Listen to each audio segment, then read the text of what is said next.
So how's Luke doing now? I guess you've had about 30 hours of oxygen since you did the last interview, right? Yes. Yep, 30 since then, yeah. So what have you noticed? Any changes, any improvements? Subtle changes, like that. I think his language is coming along a bit.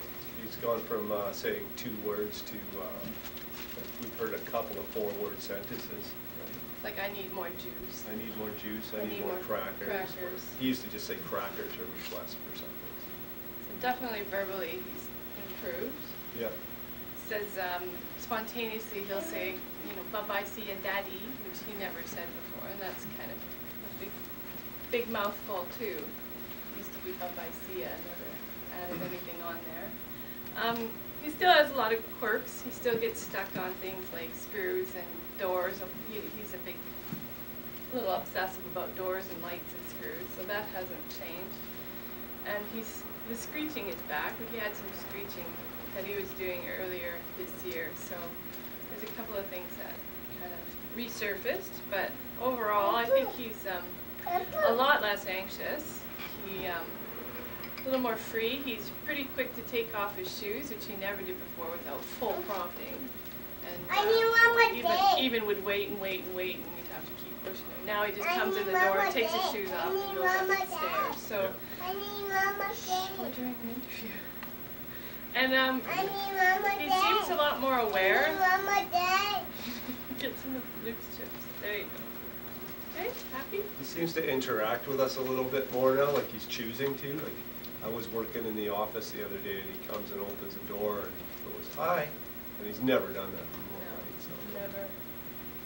And we went for lunch one day with my father, and after we got out, we couldn't see my dad's car, but Luke right away said, "Grandpa's car." So he used to just follow along, just hold our hand, and just wherever we went. He was quite oblivious, but now he seemed to know Grandpa, and we couldn't even see it, so that was kind of cool that he knew as soon as we got outside that we would get into Grandpa's car. So there's definitely a greater awareness. Yeah. More juice, please. A few more pleases. Imitating too. Imitating, yeah, physically imitating, like copying people. You know how he'll, yeah. If you're sitting a certain way, he'll come over and sit that way, right next to you. He watches TV just a little bit more.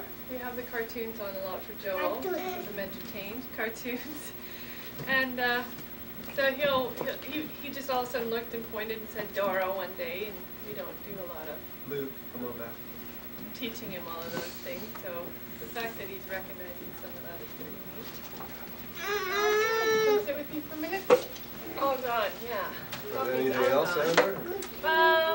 Oh, one night he never gets out of bed ever. He just stays in his bed at night, and even in the morning we have to go get him to come out of bed. And then one night, in the middle of the night, he cried out, "Mummy," and came out of the bed and came running towards me. So I thought that was pretty amazing that he came out of bed and came running for me. So he obviously knows that I'm was there. the first. Yeah, that was something the first. he's never done before. So.